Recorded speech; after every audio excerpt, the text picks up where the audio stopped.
ترانه داوود. سوی تو ای خداوند میخوانم، ای کوهپاره من، از پیشم خاموش نگذر. مبادا از پیشم خاموش گذری و من مثل فرو روندگان گور گردم. آواز زاری های مرا بشنو وقتی که سوی تو استغاثه میبرم و دست های خود را سوی حرم مقدس تو میبردارم.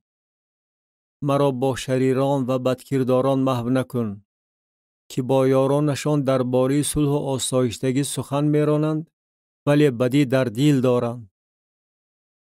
با آنها موافق کارهاشان، موافق کردارهای بدشان مکافات ده. موافق اعمال دستهاشان با آنها پاداش ده.